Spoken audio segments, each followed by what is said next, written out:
Bihar board matric परीक्षा में छात्राओं का शानदार प्रदर्शन देखने को मिला है। जमुई की पुष्पांजलि कुमारी और वैशाली की सबरीन परवीन ने 492 अंक हासिल कर संयुक्त रूप से पहला स्थान प्राप्त किया है, तो वहीं बेगूसराय की नाहिद सुल्ताना 489 अंक के साथ दूसरे स्थान पर रही है।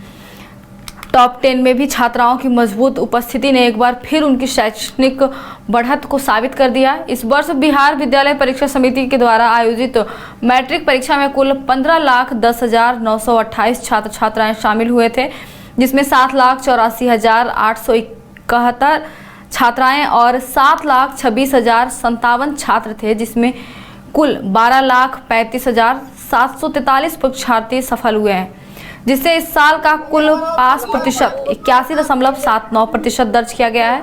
डिवीजन के आधार पर देखें तो 4,43,723 छात्रों ने प्रथम श्रेणी, 4,75,511 ने द्वितीय श्रेणी और 3,03,103 ने तृतीय श्रेणी में सफलता प्राप्त किया। इसके अलावा 13,406 छात्र पास श्रेणी में उत्तीर्ण हुए हैं।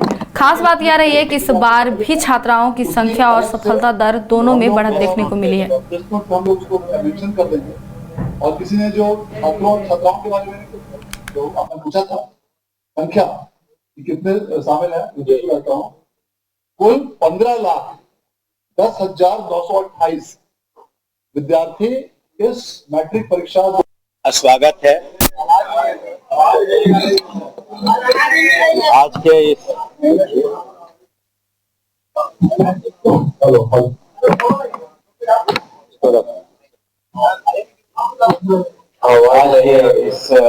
प्रेस कॉन्फ्रेंस में आप सभी का स्वागत है। जैसा कि आपने अभी देखा, बिहार विद्यालय परीक्षा समिति के द्वारा जो अभी मैट्रिक के एग्जाम रिजल्ट्स प्रिपेयर किए गए हैं, उसका हम लोगों ने अभी जस्ट इसको रिलीज किया है और वेबसाइट पर सभी छात्र छात्राएं और उनके अभिभावक इसे देख सकते हैं।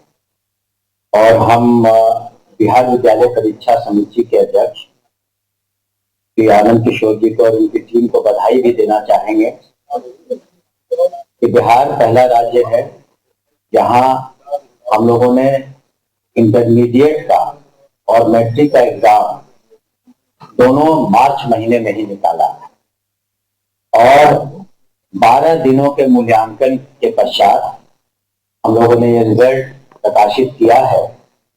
और हम आपको बताना चाहेंगे कि इस मैट्रिक परीक्षा में जो सबसे बड़ी बात है कि जो टॉपर है उसमें 2 छात्राएं हैं। हिम्मतुल्ला आवासीय विद्यालय जमुई की पुष्पांजलि कुमारी एवं उच्च माध्यमिक विद्यालय चौराही वैशाली की सबरीन परवीन ने संयुक्त रूप से 492 अंक यानी कि 98.4% संयुक्त रूप से प्रथम स्थान प्राप्त किया है। स्वागत है। आज के इस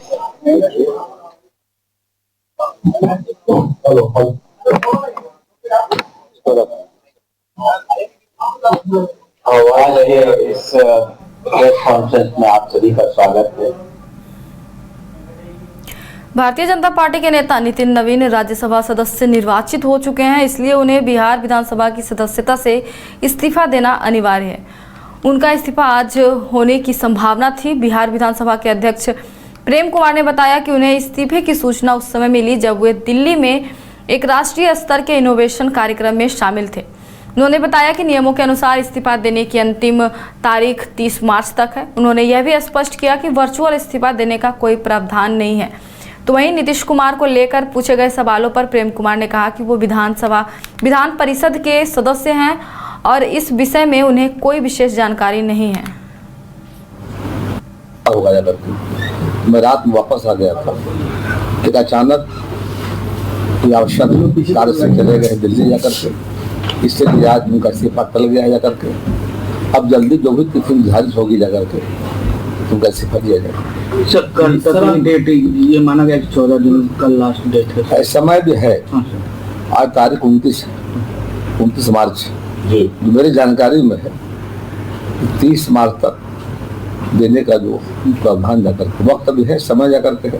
अचानक इमरजेंसी आ गई तो आवश्यक दिल्ली में कोई बैठक हो गई जाकर के, तो माननीय राष्ट्रपति जी रवाना दिल्ली हो गए हैं जाकर के, और आसाम का तो जल्दी उनका फिर सिपाही सर आई अभी जा रहा है कि सर आप भी अभी दिल्ली रवाना होंगे? असल मेरा पूर्ण राज्य कार्यक्रम था। कल वहाँ पर भारत क्या नाम है मंडपम भारत, वहाँ पर राष्ट्रीय स्तर पर एक इनोवेशन का कार्यक्रम था। देश के लगभग 5000 बच्चे भाग ले रहे थे और उनके द्वारा कई अच्छे मतलब काम किए गए हैं कृषि स्वास्थ्य क्षेत्र में। उसका वहाँ पर एक डेमोन्स्ट्रेशन था जाकर के, और एक हमारा और दिल्ली में एक अभिनंदन समारोह हमारा था। वहाँ पर बिहार के लोग हैं, हमारे अध्यक्ष बनने का उनको इच्छा थी कि वहाँ पर स्वागत करने का, तो रविवार का बड़ा कार्यक्रम था। तो जब जानकारी जब प्रदेश अध्यक्ष जी ने मुझे दिया मानवर संजय सरोगी जी ने, तो वापस रात में आ गए थे। लेकिन किसी अचानक इमरजेंसी की मीटिंग हो गई दिल्ली में उनकी, जाकर के दिल्ली रवाना हो गए जाकर के, तो आगे समय भी है इस समाज तक मुझे जानकारी है। सर जो व्यवस्था है सर, आपने जो जानकारी भी दी थी हेमौली, जो 14 दिनों के अंदर सदस्यता से इस्तीफा देना होता है, उसमें कब तक ये डेडलाइन खत्म हो रही है? तो हम देख रहे हैं बिहार विधानसभा प्रक्रिया संचालन नियमावली में देखा हमने जाकर के, उस प्रावधान जाकर के सामने से। तो अब है क्या कि समय है, एक अचानक इमरजेंसी आ गई जाकर के, दिल्ली रवाना हो गए जाकर के, समय कल तक का है मेरी जानकारी में जो जाकर के, और हम आशा करते सही समय मतलब सर नीतीश जी भी क्या मुख्यमंत्री नीतीश कुमार को लेकर कोई सूचना है सर? कोई जानकारी है नहीं, उनका तो काउंसिल में होगा, उनका इस्तीफा जो होगा बिहार विधान परिषद में होगा, उसकी जानकारी मुझे नहीं है। आप मुख्य सचिव वाले जानकारी प्राप्त कर सकते हैं जाकर। अध्यक्ष जी क्या वर्चुअल भी इस्तीफा नीति नियम दे सकते हैं? ऐसी जानकारी तो है नहीं जो बिहार विधानसभा प्रक्रिया तथा कार्य नियमावली में देख रहे हैं। फिजिकल आकर के लिख करके लोग रूल नहीं है, वो व्यवस्था जो मैं देख रहा था, हमने मंगा के पढ़ा था अभी जब, तो अभी समय है और अचानक कोई इमरजेंसी आने के कारण आज टल गया जा करके, जल्दी ही मतलब मैं समझता हूँ कैसे होगा जा करके। बाहुबली नेता और पूर्व सांसद आनंद मोहन ने कहा कि जेडीयू में राष्ट्रीय कार्यकारी अध्यक्ष की क्या जरूरत है, तो वहीं संजय झा पर आनंद मोहन का बड़ा हमला बोलते हुए उन्होंने कहा कि जब नीतीश कुमार को बिहार जैसा प्रदेश की बड़ी जिम्मेदारी मिली थी तब संगठन के लिए कार्यकारी अध्यक्ष का होना जरूरी था। आज जब वे राज्यसभा जा रहे हैं तब कार्यकारी अध्यक्ष की क्या जरूरत है। उन्होंने कहा कि ये मैसेज जाना चाहिए, पार्टी का नियंत्रण नीतीश कुमार के हाथ में है, अगर पार्टी को बचाना है तो ये होना जरूरी है। देखिए, जब नीतीश कुमार जी को एक बड़ा प्रभार, एक बड़ी जिम्मेवारी इस प्रदेश की थी, बिहार जैसे विशाल प्रदेश की, विविधतापूर्ण प्रदेश की जिम्मेवारी थी, तब संगठन की जिम्मेवारी के लिए कार्यकारी अध्यक्ष का होना जरूरी था। लेकिन आज जब वो राज्यसभा जा रहे हैं और मुख्यमंत्री पद खाली कर रहे हैं, तो ऐसे में अब कार्यकारी अध्यक्ष की क्या जरूरत है। ये भी मैसेज जेडीयू कार्यकर्ताओं में जाना चाहिए और पिछड़े अति पिछड़े दलित वर्ग में जाना चाहिए कि पार्टी का कम से कम जो नियंत्रण है वो नीतीश कुमार जी के सुदृढ़ हाथों में है। ये संदेश जाना चाहिए कि जो फैसले बड़े हो रहे हैं वो नीतीश कुमार जी के फैसले हैं, किसी और के थोपे गए फैसले नहीं, प्रायोजित फैसले नहीं है। ये मैसेज संदेश जाना जरूरी है अगर पार्टी को बचाना है तो।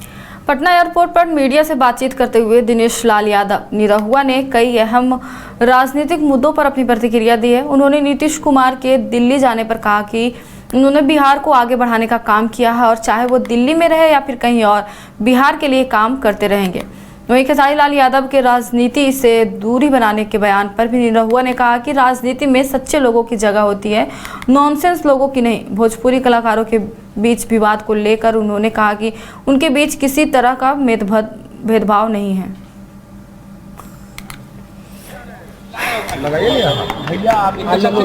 देखिए, बहुत अच्छी बात है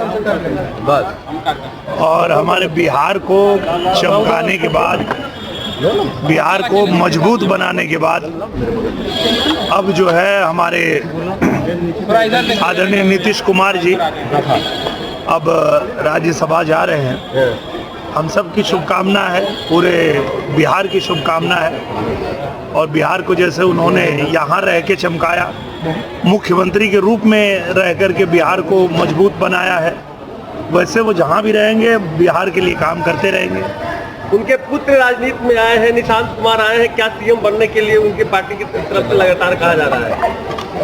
ये तो डिसीजन वो होता है, वो बहुत बड़े लोगों का काम होता है। पार्टी के जो शीर्ष नेतृत्व हैं, चाहे वो नीतीश कुमार जी हैं, चाहे भारतीय जनता पार्टी के हैं, चाहे भारतीय जनता पार्टी के सहयोगी दल के जो लोग शीर्ष नेतृत्व हैं, वो लोग इस बारे में बता सकते हैं। खेसारी लाल यादव ने राजनीति छोड़ दी। उन्होंने कहा कि मैं राजनीति में नहीं रहूंगा, राजनीति मेरे लायक नहीं है, ईमानदार लोगों के लिए राजनीति नहीं है। नहीं, उसको थोड़ा करेक्ट करना चाहिए। ईमानदार लोगों के लिए है, नॉनसेंस लोगों के लिए नहीं है। अखिलेश यादव कहे, बताइए। अखिलेश यादव कहे एक कचौड़ी एक समोसा, गैस पे हमको नहीं भरोसा, क्या कहेंगे?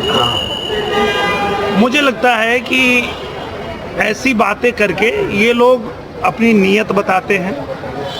इनकी नीयत क्या है? जब दुनिया में एक ऐसा संकट आया है, जब दो देश आपस में लड़ रहे हैं, कई देश आपस में लड़ रहे हैं, और ऐसे में जब किसी भी देश को अपने लोगों को एक साथ रखना चाहिए, वैसे समय में अगर इस तरह का बयान दे रहे हैं और समाज में जो है भय फैलाने का काम कर रहे हैं, दुर्व्यवस्था फैलाने का काम। क्रिकेट के विश्व मंच पर छा रही हैं रांची की प्रतिभाएं। इन प्रतिभाओं को संवार रहा है जेके इंटरनेशनल क्रिकेट एकेडमी। अनुभवी कोच की देखरेख, सुविधाओं से लैस जेके क्रिकेट एकेडमी अनुशासन और आत्मविश्वास का विश्वास भरा सफर कर रहे हैं।